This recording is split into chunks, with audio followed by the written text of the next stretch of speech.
Así que van, amigos, los turistas al MAM, al Mercado Agrícola de Montevideo. Está precioso esta semana, ¿eh? Yo anduve mirando algunas antigüedades, por suerte me contuve y no compré ninguna. ¿Por qué? ¿Tienes comprado? Está para...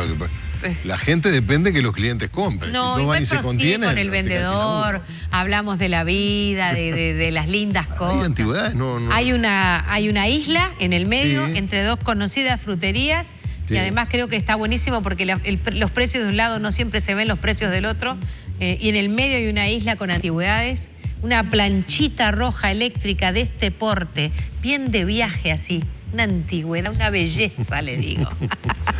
Y otras cosas divinas que no compré nada, me porté precioso. Capaz que hubiéramos necesitado su asesoramiento. Usted está en otras lides, doctor. Estoy en otras lides, sí. Es un gusto para nosotros darle la bienvenida al doctor Juan Cereta. Es abogado, especialista en amparos de salud, docente de la Facultad de Derecho y es nuestro invitado para este bloque. Antes de conversar con usted, lo invito a hacer una recorrida por el MAM. ¿Le parece bien? Muy bien. Es uno de los lugares que está hermoso estos días de Montevideo. Y para los que se preocupan por el refresque, como Sotelo, tiene un techo espectacular y una temperatura ideal. No, además, Mariana, hoy se abrigó la garganta. Ayer le dije, estaba totalmente desprotegida. Qué bien, cómo vela por nuestra salud. Exactamente. Adelante, Mariana, adelante. Hoy me cubrí la garganta, Sotelo, para que usted se quede tranquilo. Buenas tardes para todos, nos vinimos al MAM. Aunque la tarde está muy linda afuera y hay solcito templadito, nosotros nos vinimos a recorrer el MAM. Como bien decías, María Inés, hay mucho turista, también hay mucho uruguayo, gente del interior, gente de la capital, que elige este paseo para hacer. Y estamos en Frescomar, el local que es atendido por Sandra y Verónica, y qué sensación en esta semana, porque como ya sabemos, los católicos el viernes no comen carne y eligen el pescado como una de las opciones para el Viernes Santo. ¿Cómo te va, Sandra? Hola, ¿qué tal? Buenas tardes.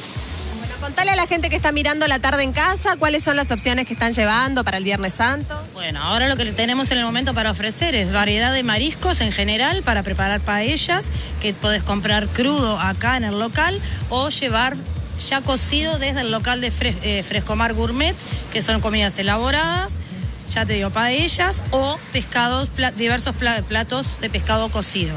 Acá le ofrecemos el crudo, ahora hay merluza, hay pescadilla, hay atún, hay corvinas, a partir de mañana va a haber corvina para la parrilla, para poder hacer en la casa, a ver qué otra cosa te puedo comentar. ¿El bacalao sigue siendo lo más elegido por la gente? No, se lleva, se vende, pero no es lo más elegido por la gente. En realidad el precio condiciona un poco también el consumo. Hay bacalao nacional y bacalao noruego. ¿Qué? Noruego es el pescado original, que viene con la piel, con las escamas y todo. El nacional está hecho con cazón, permiso, perdona que me mueva. Está hecho con cazón y está salado de la misma manera que se sala el noruego. Por eso se llama nacional, del cazón, que es pescado nuestro, y el noruego el auténtico. La diferencia de precio no es mucha. Sí se lleva, pero no es una de las variedades que se consuma más. Como se ha perdido un poco el hábito de la gente que tiene más edad, que lo hacía anteriormente a lo que hacen ahora. Y la gente, por ejemplo, cuando viene a comprar el pescado que lleva, ¿les pide también sugerencias de recetas? ¿Ustedes son de decirle a la gente cómo prepararlo? Generalmente sugerimos algo que sea fácil, práctico y que no te lleve mucho tiempo, que lo puedan elaborar tranquilos, que no les resulte una dificultad poder consumirlo. ¿Son recetas de familia, de ustedes personales o recetas que han ido adquiriendo a lo largo del tiempo? Exactamente. Algunas son personales, otras son que nosotros mismos elaboramos en casa, otras son de internet, que ahora hay mucha difusión de lo que es la elaboración de pescado. Son sugerencias, siempre son sugerencias, pueden haber variables. ¿Cuántos años hace que trabajas acá? Acá hace no mucho, pero en el pescado hace 10 años. Y en todos estos años, si me tuvieras que recomendar una receta para este Viernes Santo, ¿qué harías? Si me invitaras a comer, por ejemplo, a tu casa, ¿con qué me recibís? Lo que pasa es que lo más tradicional para el viernes puede ser una corvina negra a la parrilla. Bien condimentada. No necesariamente. Yo soy de la opción de que el pescado hay que sentirle el sabor al pescado. Lo podés condimentar un poco, pero no demasiado. Y si no, para más cantidad de sugerencias, pueden en Frescomar Gourmet, donde ya está elaborado, ahí te pueden decir cómo es que se prepara más o menos si es que tienen tiempo, y en estos días no sé si van a tener mucho tiempo, pero les pueden sugerir algo más. ¿Los turistas también se acercan a comprar? Se acercan mucho a mirar, no tanto a comprar, porque la mayoría de los turistas no tienen un lugar donde establecerse para cocinarlo. Entonces pueden llegar a preguntar, a ver qué es lo que se ofrece, cómo es el mercado nuestro de pescado, y después van a la plaza de comida. Muchísimas gracias por este tiempo, buena semana a las dos. Gracias a ustedes. Bueno, ahí tenían un poco el panorama para este Viernes Santo en la venta de pescado aquí en el MAM, donde ustedes pueden encontrar, como bien nos contaban las chicas de Frescomar, el local con pescado fresco, y también en la plaza de comida el local gourmet con las preparaciones ya realizadas. Como ustedes ven a mi fondo con las imágenes de Fabricio Fernández, la plaza de comidas del MAM está bastante llena, bastante colmada. Varias opciones gastronómicas pueden encontrar aquí, así que el MAM los espera a todos para que puedan disfrutar de esta semana de turismo, de esta Semana Santa criolla, como ustedes quieran llamarle. Nosotros nos despedimos desde aquí. Buenas tardes para todos. Un beso grande. Gracias, Mariana. Muchas gracias. Qué lástima que no intervine, porque ahí a la derecha... Estaba el anticuario. No, estaba la casa de chocolates, que vio que con el tema del huevo de Pascua... Pero pescado con chocolate, Mariana. Pero bueno, usted come el pescado, yo me como el chocolate. Y así no tenemos ningún problema. Era alto el costo del bacalao original, ¿eh? Yo creo que ya me quedaba con ese atún. Yo sin ninguna duda me ¿verdad? quedaba con el atún, sí, claro. ¿Va a cocinar? No tengo previsto, pero no lo descarto tampoco. Buah. Bajo amenaza, entonces, tiene su familia a nivel gastronómico. Es un gusto para nosotros darle la bienvenida a un invitado, cerrando entonces con el móvil. Le agradecemos al doctor Juan Cereta, abogado especialista en amparos de salud, docente de la Facultad de Derecho, que desde hace años guía decenas de acciones de amparo que se han presentado ante el Ministerio de Salud Pública por medicamentos que la cartera no incluye en esa lista, en esa suerte de vademecum de medicaciones habilitadas. Es asistente académico del decano, es profesor de Forense 3 y de litigio estratégico en Facultad de Derecho de la UDELAR. Estos sí que son litigios estratégicos, ¿no? Sí, el litigio estratégico, que es una asignatura que nació hace pocos años en la facultad, implica abordar, utilizar el litigio como una herramienta para los cambios sociales, pero considerándolo no como la única solución a este tipo de problemas, sino como una herramienta más. Por eso las causas que se asumen desde la clínica son en general causas todas vinculadas con los derechos humanos y se asumen en estrecha vinculación con las organizaciones sociales que están comprometidas en la lucha por estos derechos, de manera que la visualización o el manejo del litigio es diferente al del caso individual. Es decir, hasta la metodología es diferente. En el litigio estratégico puede pasar que el perder un juicio sea ganar porque signifique el aprovechamiento de el escándalo eventualmente que puede generar esa negativa. Así hay ejemplos en el mundo donde se ha utilizado desde hace mucho tiempo, siempre que vaya acompañado de una serie de medidas que son ajenas a lo judicial, digamos. Entonces implica una elaboración y una metodología más amplia que la del caso común, que la del caso concreto. Por eso en la facultad tenemos el consultorio jurídico que da respuesta a las demandas de cada individuo, digamos, que pueden ser muy variadas y muchas veces están vinculadas a estas temáticas. Y tenemos la clínica donde además no se trabaja a demanda, no se trabaja con los consultantes que van llegando, sino que se eligen los casos y muchas veces se van a buscar para intentar impulsar algunos cambios que consideramos deben ocurrir. En el caso de los medicamentos de alto costo, da la sensación que se armó un nuevo statu quo, ¿no? Es decir, las autoridades no los autorizan, los afectados apelan, la justicia falla, las autoridades los compran. Esto es una mecánica que está instalada, en algún momento puede cambiar, porque es un tema bueno, muy aprovechando complicado. esa diferencia, desde el punto de vista del paciente individual, sí, se ha instalado esa práctica en el mundo en general, que va de la mano con la judicialización de los derechos económicos, sociales y culturales. Es decir, el ciudadano ya no visualiza, por ejemplo, el derecho al acceso a la salud, no lo visualiza como una dádiva de los gobernantes, sino que lo visualiza como un derecho, y si es un derecho es exigible, incluso ante los tribunales. Eso viéndolo del lado del individuo particular, pero también esa situación puede abordarse desde un punto de vista más macro, intentando incidir en las políticas públicas, ya sea en la modificación de una norma, ya sea en la instrumentación o el cumplimiento que se está dando a determinada norma.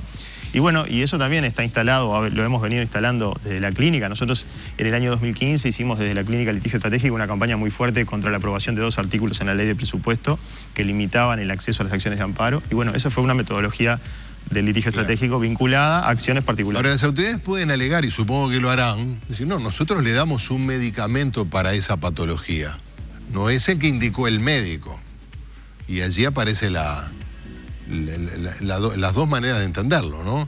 Porque el médico, el problema se plantea cuando el médico receta un medicamento que por su costo, bueno, no está homologado, no está en la lista y el paciente no lo puede comprar.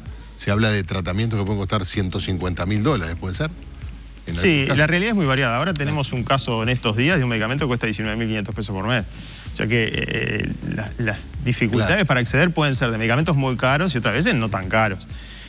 Yo creo que para entenderlo un poco mejor deberíamos ver que un medicamento cuando ingresa al Uruguay y es autorizada su comercialización por el Ministerio de Salud Pública, ya ahí tenemos un primer círculo de población al que puede acceder a ese medicamento, ¿no? Es decir, la que tiene para comprarlo va a la farmacia, al laboratorio y lo compra. Ese es el primer paso. Bien. Después viene todo un camino de cómo incorporamos eso al sistema. Es decir, el medicamento muchas veces se pide, en general se pide que se incluya en el sistema y el Ministerio tiene que estudiar a ver quién se va a hacer, si lo va a incluir, para eso estudia la eficacia y la seguridad del medicamento, y después quién se va a hacer cargo de su financiación, si van a ser los prestadores de salud, si las mutualistas, los prestadores públicos, o si va a ser a través del Fondo Nacional de Recursos. En ese camino, que a veces demora mucho tiempo, ya se empieza a generar una primera inequidad entre quienes tienen el dinero para comprarlo y los que no tienen el dinero para comprarlo.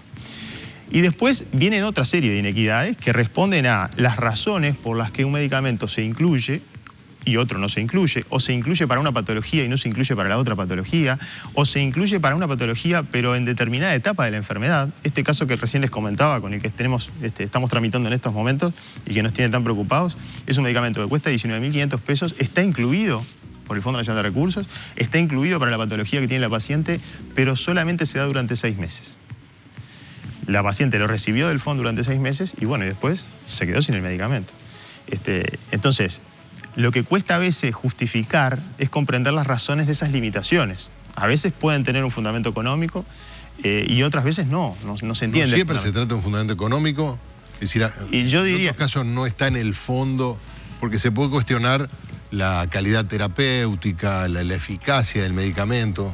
Los medicamentos por los que nosotros hemos hecho amparos desde el 2012 hasta ahora, todos son medicamentos que tienen una eficacia comprobada y que son seguros, por lo menos dicho por la FDA en Estados Unidos, por la EMA en Europa, y la mayoría están en las pautas de las cátedras de la Facultad de Medicina. El medicamento por el que más amparos se promueven, que es uno de los caros, es un medicamento que se llama cetuximab para el cáncer de colon, y es un medicamento que está aprobado en Estados Unidos del 2004, en Europa del 2005, y está en las pautas de la cátedra de oncología del Uruguay del 2009. O sea, los oncólogos aprenden en la Facultad de Medicina desde el año 2009 que ante determinadas circunstancias, determinados pacientes y en determinada situación deben indicar eso. Claro, por eso lo recetan. Por eso lo indican, pero las autoridades que dicen no lo compramos porque es muy caro. Porque es muy caro, en ese caso porque es muy caro. Pero compramos este otro que es casi No, lo en mismo. ese caso los pacientes cuando llegan a eso es o ese medicamento o una terapéutica de soporte, es decir, nada. Claro. Esa es una razón por la que se invocan los amparos, es decir, si yo tengo otra medicación, tengo que demostrar realmente la conveniencia y la oportunidad de modificarla. En esos casos, por ejemplo, no hay alternativa. Claro. Doctor, usted sabe que Subrayado ha difundido en las últimas horas una entrevista a una abogada despedida a fines del año pasado del Fondo Nacional de Recursos que demandó al organismo ante la justicia laboral. La señora, en diálogo con Subrayado, denunciaba que en un estudio se llegó a la convicción de que algunas coberturas que se negaban, medicamentos y actos médicos, en realidad se negaban sobre la base de que la supervivencia de los pacientes y el efecto benéfico para los pacientes era mínimo y el gasto era exorbitante. ¿Usted refrenda esas declaraciones?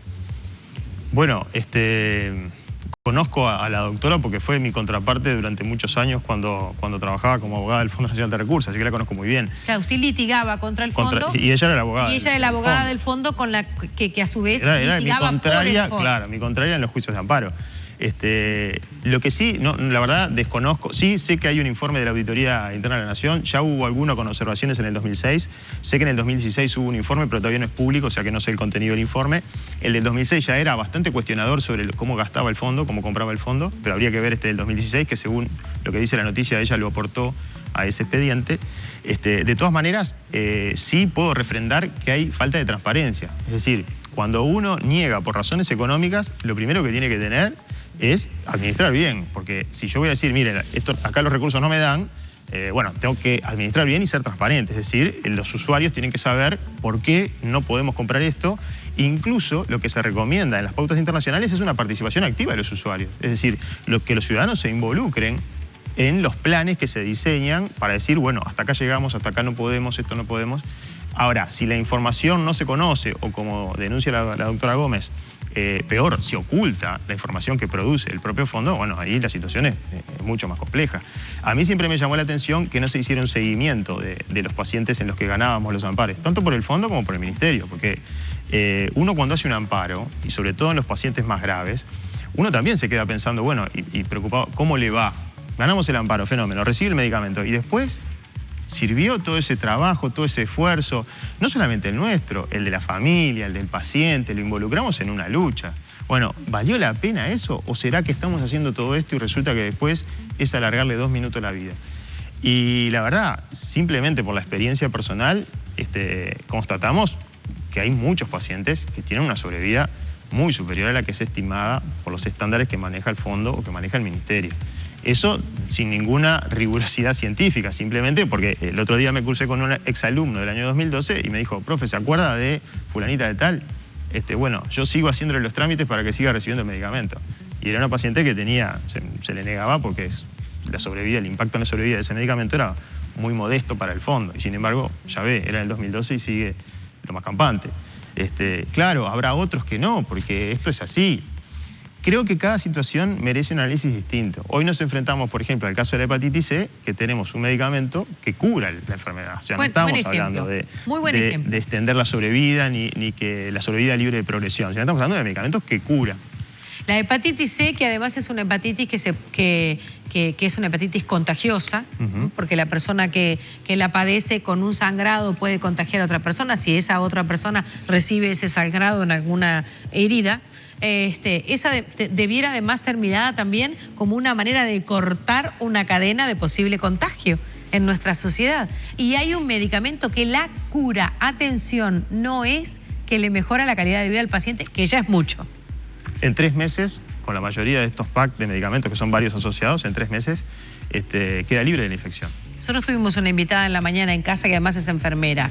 Sí, Fernanda, la patrocinamos nosotros en la facultad. ¿La patrocinaron ustedes? Sí. Bueno, fue una gran alegría. Una delicia de persona, vino con su hijo y su marido. ¿Y qué pasa con esos casos? ¿Ahora todos tienen que pasar por litigio igual? Fernanda fue el primer caso de una paciente en primera etapa que se triunfó por vía del amparo. Lo que pasó en el medio de ese juicio fue que el ministerio incluyó estos medicamentos, pero sin elaborar el fondo del protocolo, por lo cual quedaban incluidos, pero no se le daban a nadie. ¿Cómo? Sí, porque todo esto lleva un trámite burocrático. El ministerio aprobó la inclusión de esos medicamentos para la hepatitis C, pero hasta que el fondo no elabora un protocolo de a quién y cómo se lo va a dar, no se entregan. Por eso, en el caso de Fernanda, nosotros demandamos al ministerio y al fondo y resultó condenado el fondo. En el medio del juicio, para que tengan una idea de cómo funciona esto, en el medio del juicio demandamos al ministerio solo, porque los medicamentos no estaban, sí se vendían, o sea, el que tenía plata lo compraba, pero no estaban en ningún paquete. Y en el medio del juicio el ministro dictó una resolución por el cual los incluía. Entonces se presentó diciendo, no, pero ahora lo que me están reprochando yo ya lo hice. Entonces tuvimos que llamar a juicio al fondo. Decirle, bueno, pero entonces, ¿quién se hace responsable ahora? Usted no está cumpliendo con lo que dice el ministro, fondo. Claro, y así fue que el fondo, bueno, se enteró en esos días que el juez y seguramente iba a condenar al ministerio y terminó condenando solo el Fondo Nacional de Recursos. Y le dijo, usted debió estar pronto para cumplir. El presidente del fondo es el ministro de Salud Pública, digo, vamos a entendernos. No estamos hablando de dos cosas absolutamente disociadas. Bueno, lo cierto, para retomar un poco la explicación, que Fernanda fue el primer caso de un paciente en etapas tempranas de la enfermedad, aunque ya con síntomas, pero en etapas tempranas de la enfermedad. Vale la pena decir que tiene 20 y pico de años y que la tiene desde su infancia. Sí, sí. O sea la adquirió a propósito de una transfusión en una Exacto. apendicitis. Lo cierto es que cuando se incluyeron, el fondo elaboró el protocolo, después del caso de Fernanda, elaboró el protocolo, y en el protocolo estableció, simplificando un poco las cosas, que solo se le va a dar a los pacientes que están en espera de trasplante hepático o que tienen cirrosis. Quiere decir que todas las etapas de la enfermedad hasta llegar a la cirrosis... Todas las Fernandas quedan afuera. Fernandas era un F0, F1 en fibrosis del hígado, que es la primera etapa, pero tenemos hasta F4 antes de llegar a la cirrosis. Quiere decir que de F0 a F4, hoy, incluso algún F5, no tienen medicación que cura. Tienen otra que incluyó el fondo, que hoy está absolutamente, es obsoleta en el mundo, y sin embargo se la seguimos comprando. La seguimos comprando por darle algo, por lo que decía hoy Sotelo, por darle algo a esto que no le damos lo que cura. Es breve la pausa, volvemos en instantes, estamos en vivo.